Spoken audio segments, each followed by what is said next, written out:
Centro Editorial Uninter presenta Detrás de las Letras con Rocío Beltrán y Emma Arriaga. Hola, buenas tardes. Nuevamente los saludamos en Detrás de las Letras. Rocío Beltrán. Emma Arriaga, ¿qué tal? ¿Cómo estás, Rocío? Pues muy bien. Aquí nuevamente en nuestro programa Detrás de las Letras. Y bueno, ahora tenemos un tema interesante. ¿De quién vamos a hablar?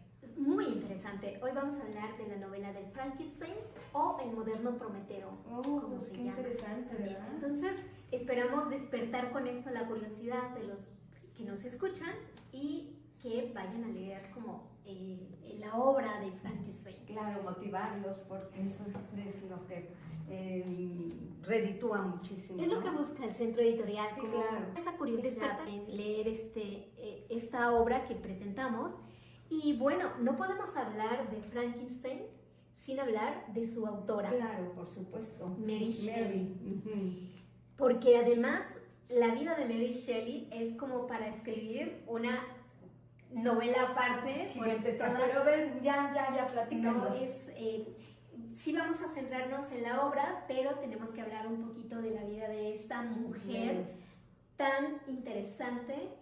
Y bueno, desde su nacimiento, porque además su vida siempre estuvo llena también de muchas complicaciones, de este lado oscuro que rodea como toda su vida, que se pudiera decir también que es un poco trágico, ¿no? Como la vida desde que ella nace, pues ya viene como, no quisiera usar la palabra marcada, pero como que hay algo, ¿no? Uh-huh. Ella nace un 30 de agosto de 1797 y es hija de una de las filósofas más importantes de la época. Imagínense en esa época, en el siglo XVIII, y es hija de la filósofa Mary Wollstonecraft, que ¿Es la mamá? Que es la mamá. Uh-huh. Ella es la mamá de Mary.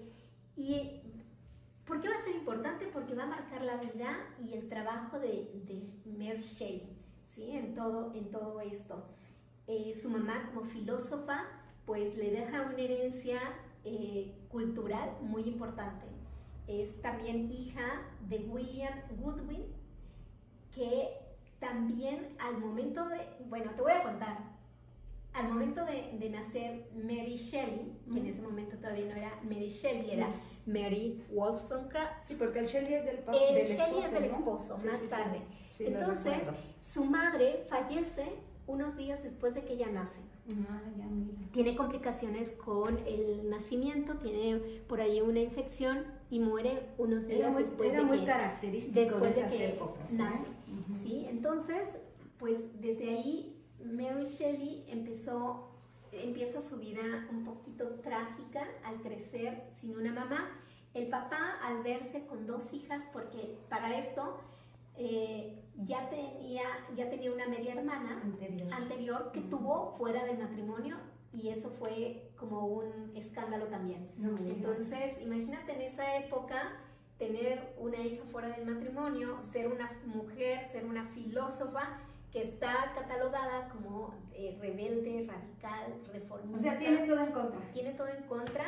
Su madre, Mary Wollstonecraft, tiene todo en contra, pero al momento de nacer Mary Shelley, la madre muere 10 días después. O sea, entonces casi nada.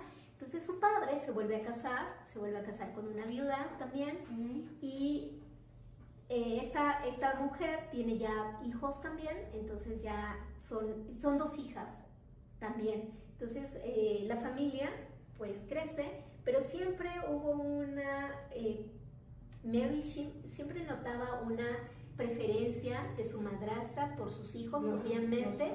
Entonces, bueno,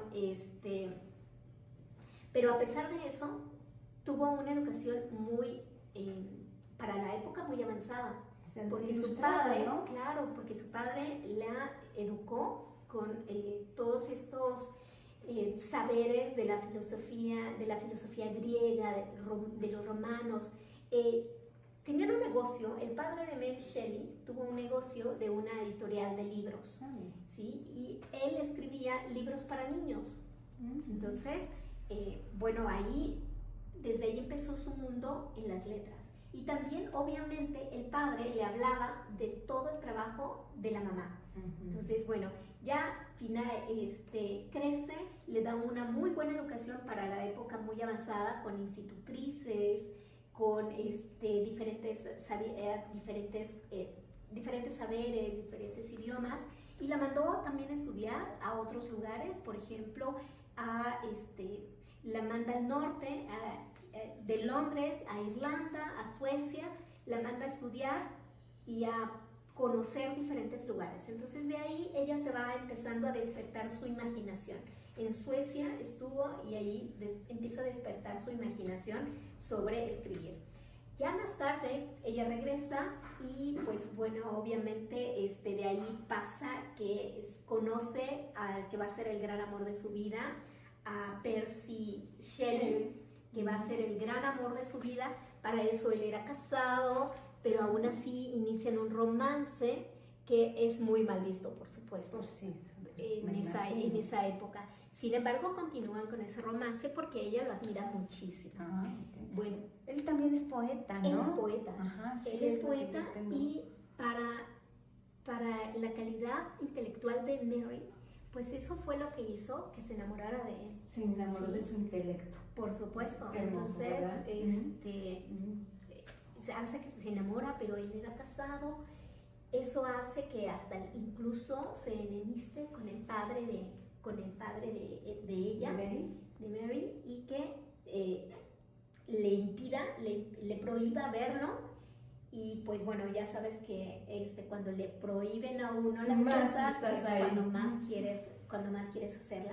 Entonces ella está totalmente enamorada, deciden huir, pero para eso no se va solamente con ella, se llevan a una de las hermanastras, sí, a Claire, una de las hijas menores, se va con ellos. Entonces los tres empiezan primero se van a París, luego se van a Suiza, y ahí van construyendo como esta imaginación. Mary Shelley va empezando a construir como escriben, leen, porque los dos son intelectuales, leen el trabajo de su madre también y de otros filósofos, y entonces se van nutriendo de todos estos.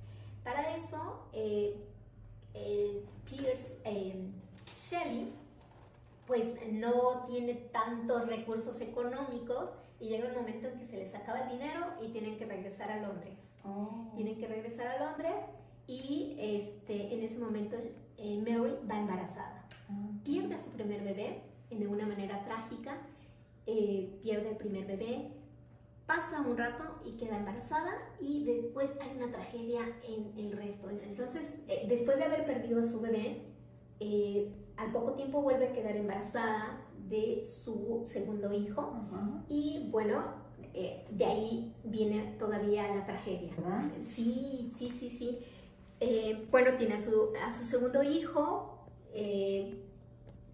posteriormente vuelve a quedar embarazada, y en estos viajes que hacen, pues el niño tiene otra tragedia en la vida, en su vida. Nació el segundo hijo, nació el tercero, que fue una niña, y vuelve a perder en estos viajes que tenían que hacer, pues vuelve a perder a su hijo, a sus dos hijos, los pierde al mismo tiempo. Eso la hace que se deprima muchísimo y que empiece su vida, que enfoque su depresión en escribir. Y entonces, porque siempre hablamos de Mary Shelley y hablamos solamente de Frankenstein, pero tienen muchísimas otras producciones que son muy reconocidas también. Siempre estamos enfocándonos nada más como en Frankenstein, pero en ese momento, ante la pérdida de sus hijos, lo que les sirve es como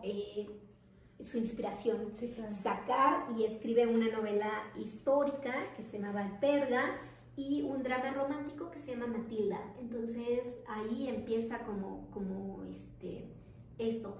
Después de haber perdido a sus hijos, vuelve a perder a otro bebé. Otro más, qué barbaridad. Vuelve a perder a otro bebé, y ella en ese momento está a punto de perder la vida también, porque tiene complicaciones con el aborto, y finalmente pues logran salvarla.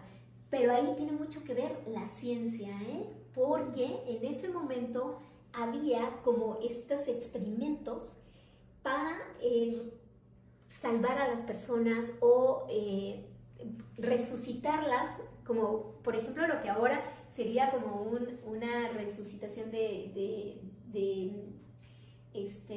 boca a boca, respiración de boca a boca. Eso es lo que estaban haciendo, y había como estos adelantos médicos donde incluso había como premios para los médicos que pudieran hacerlo.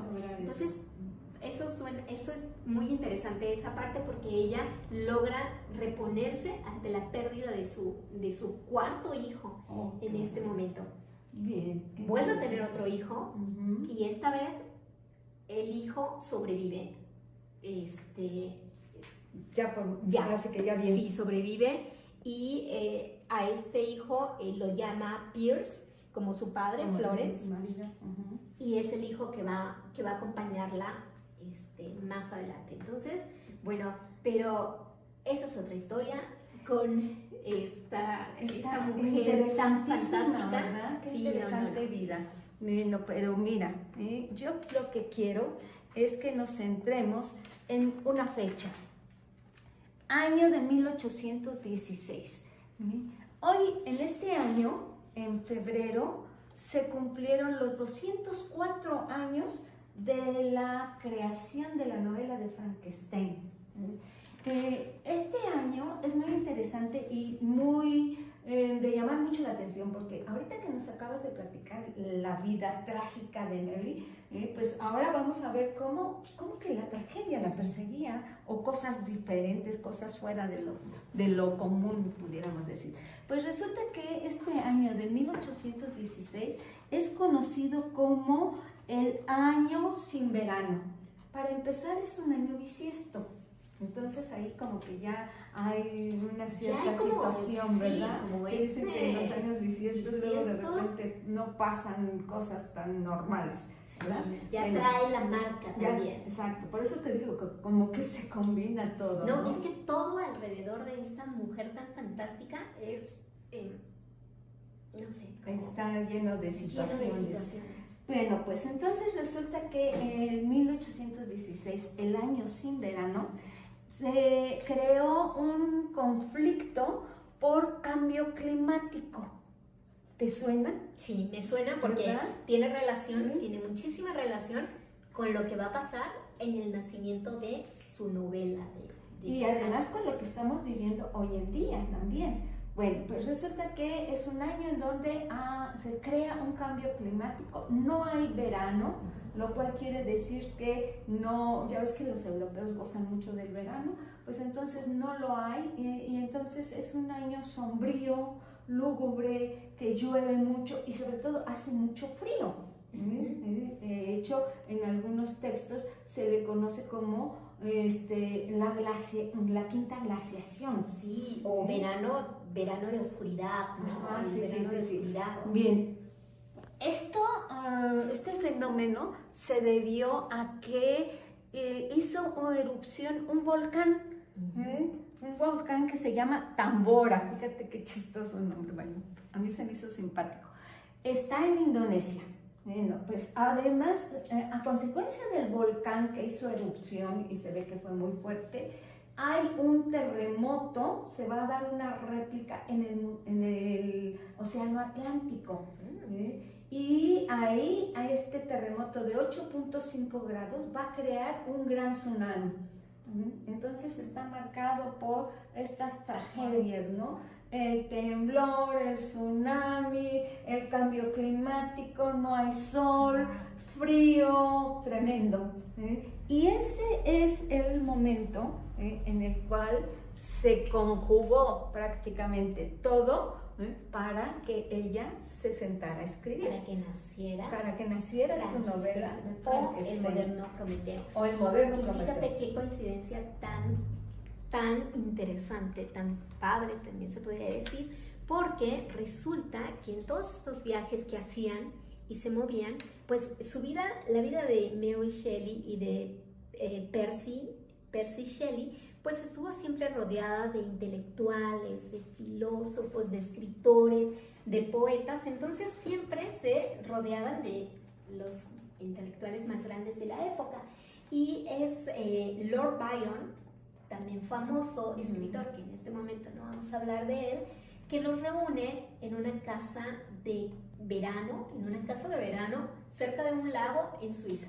Una casa de verano, pero sin verano. Sin verano, exactamente. Entonces, se la pasaban, no podían salir y disfrutar de esos paisajes que tiene Suiza, y se la pasaban encerrados en esto. Empezaban a contar historias de terror, empezaban a contar y también empezaban a hablar de estos adelantos científicos de los que se había hablado en la época, donde ya se manejaba como experimentos que habían estado haciendo como para darle vida a la materia inerte, ¿sí? Como buscando ese volver a la vida, ¿sí? A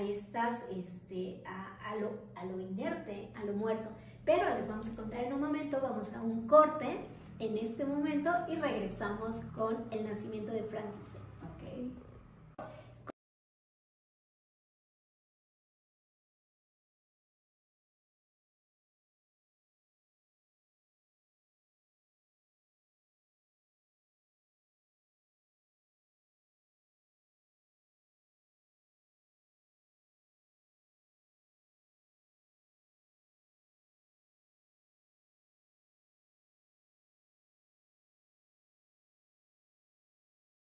Maestra Emma, maestra Rocío, muy buenas noches a todos los radioescuchas. Quiero invitarlos a los eventos que vamos a tener esta semana en Universidad Internacional Uninter.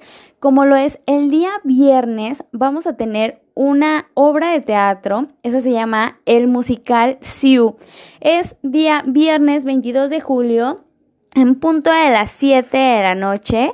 La verdad es que va a estar padrísimo. Nuestros alumnos prepararon algo increíble para todos ustedes. Esperamos que puedan acompañarnos.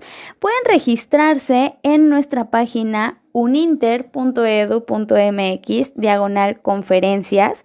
Y bueno, también que nos acompañen a nuestras graduaciones que vamos a tener. El día viernes va a ser la graduación de la Secundaria Internacional Uninter y el día sábado de nuestras carreras, licenciaturas e ingenierías. La verdad es que va a estar padrísimo también. Pues muchas felicidades a todos nuestros chicos que ya se nos gradúan. Y bueno, continuamos también con el curso de verano de internacionalización, en donde ahorita vamos a tener lo que es francés, un idioma de oportunidad. Esta conferencia va a ser impartida por el profesor José Arnaldo Quintero y bueno, esto va a ser a la 1 de la tarde. El curso de verano es de 1 a 2:30 de la tarde. También los esperamos. Pueden registrarse de igual manera en uninter.edu.mx/conferencias. Recuerden que ahorita tenemos inscripción gratuita y beca de hasta el 50% para todos aquellos chicos que estén buscando una escuela donde poder continuar con sus estudios. También recuerden que podemos agendar una cita aquí en las instalaciones de Uninter o bien podemos realizar una cita de forma virtual. Les dejo los números para que puedan contactarnos. Es 777-101-2121 o 777-193-6799. Les repito los teléfonos: 777-101-2121 o 777-193-6799. Esperamos que puedan acompañarnos. Muchísimas gracias, que tengan una excelente noche. Continuamos detrás de las letras de Mary Shelley. Sí, entonces, bueno. Vamos a continuar. Ya dijimos que sí, y además con el tiempo se nos va volando hablando de esto. Y ya quedamos de que están en este caso de campo de verano, caso de verano, en un lago, un grupo de intelectuales. Está Lord Byron, está Percy Shelley, Mary Shelley, que ya en ese momento ya usaba el apellido de su esposo, aunque no estaban casados, lo usaba.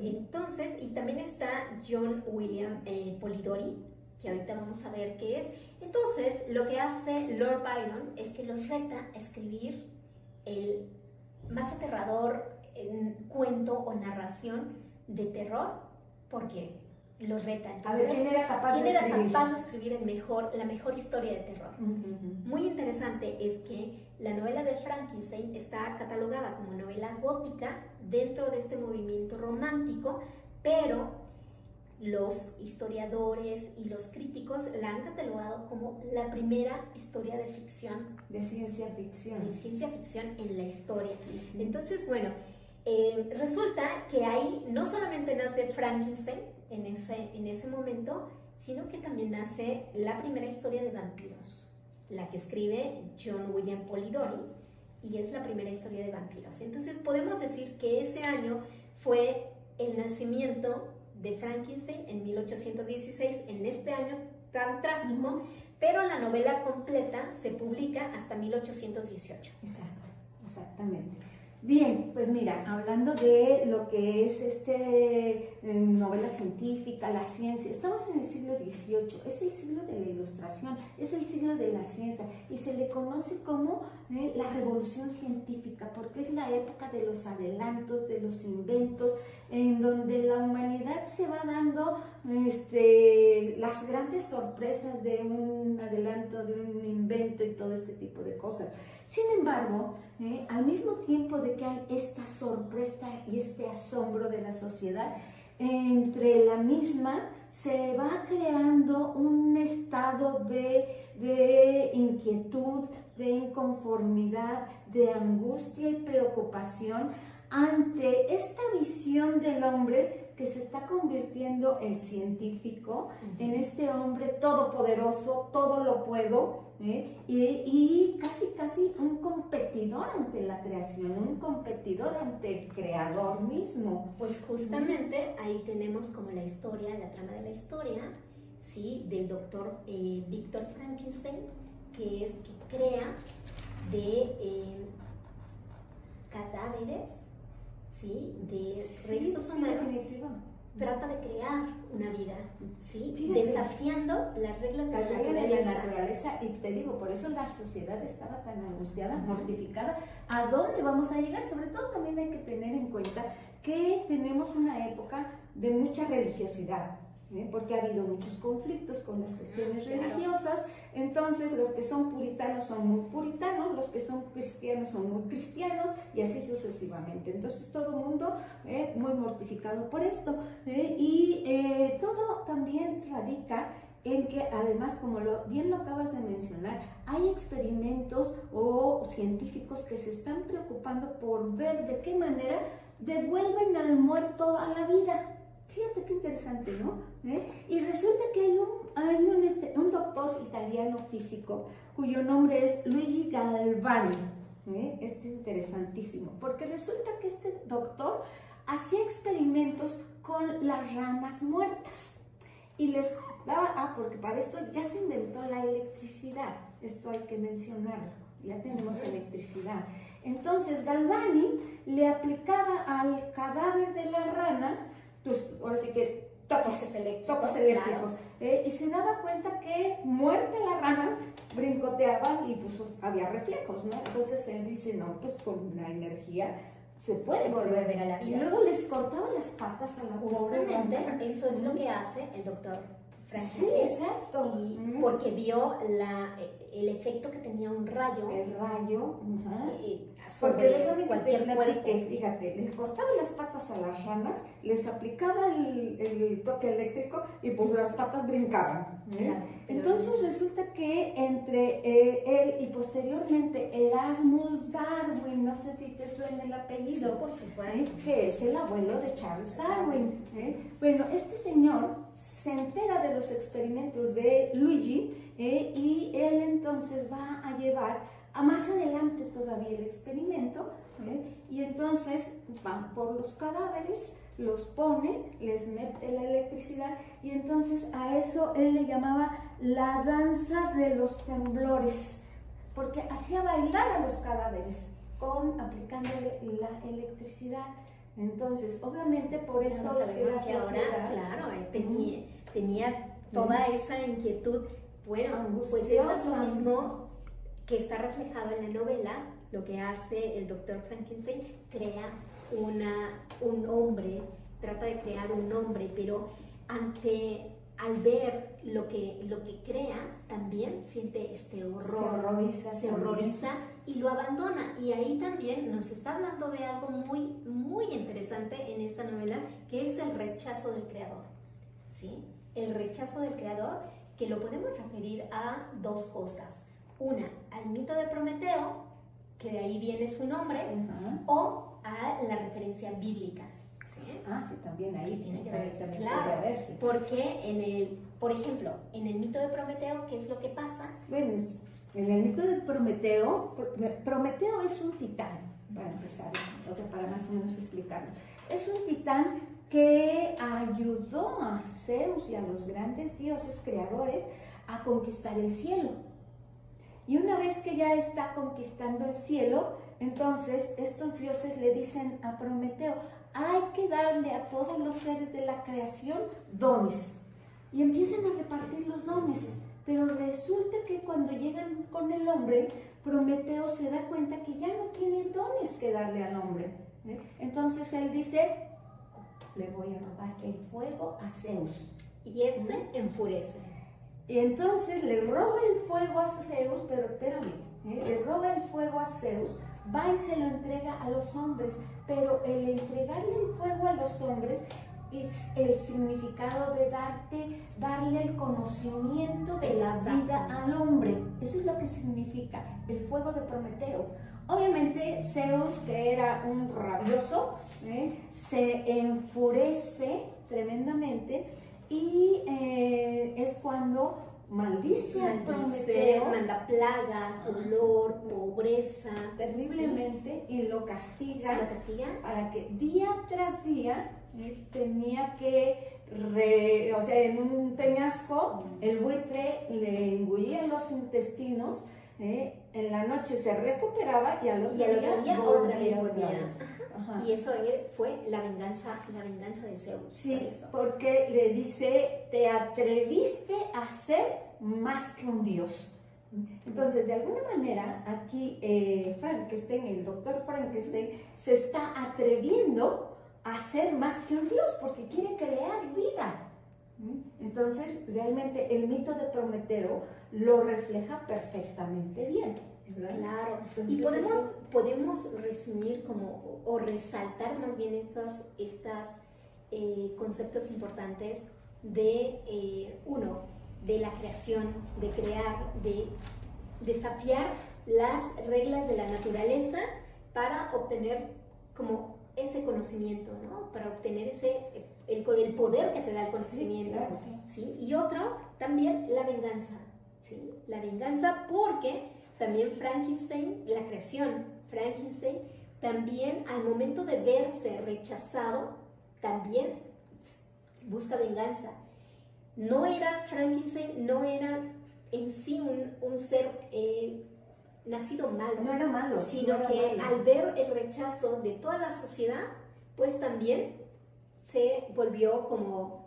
Pues se hizo agresivo. Tanto porque la sociedad lo empezó a agredir. Exacto, entonces podemos destacar esas dos cosas como importantes en esta novela. Sí, claro. Algo que también, pues ya para terminar, quiero mencionar que el tema de Frankenstein, la novela de Frankenstein, la han llevado a la película, a la pantalla grande en muchas ocasiones. Sin embargo, en la gran medida de los casos no han respetado la esencia de la novela, que es un poco esta reflexión del ser que al final de cuentas es bueno, pero la sociedad lo volvió malo. Por los acontecimientos y los hechos realmente, ¿no? También otra cosa es de que Frankenstein buscó que le crearan una pareja. Su pareja. Sí, como para no sentirse tan solo, buscó que le crearan una pareja.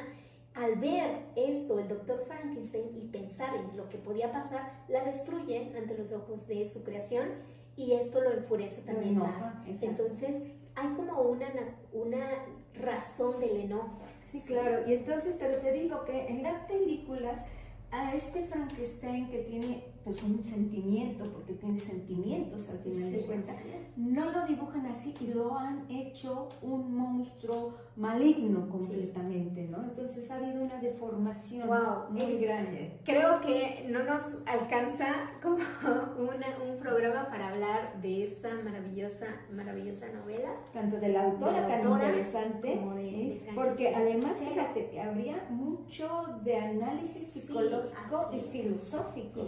Ahí tendremos que, simplemente esperamos que haya despertado su curiosidad. Que haya sido interesante, ¿verdad? Para ir otra vez al libro. Y si les gusta, pues nos volvemos a meter con Frankenstein. Así es. ¿Verdad?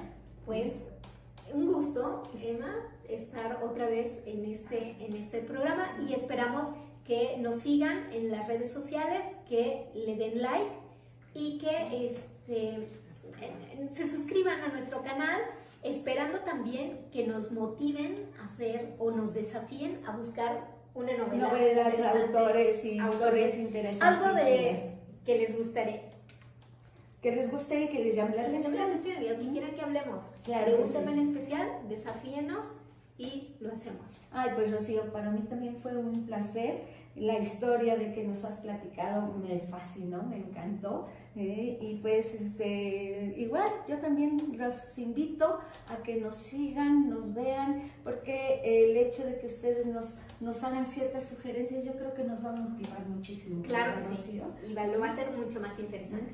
Bueno, pues muchas gracias. Muchas gracias. Buenas noches.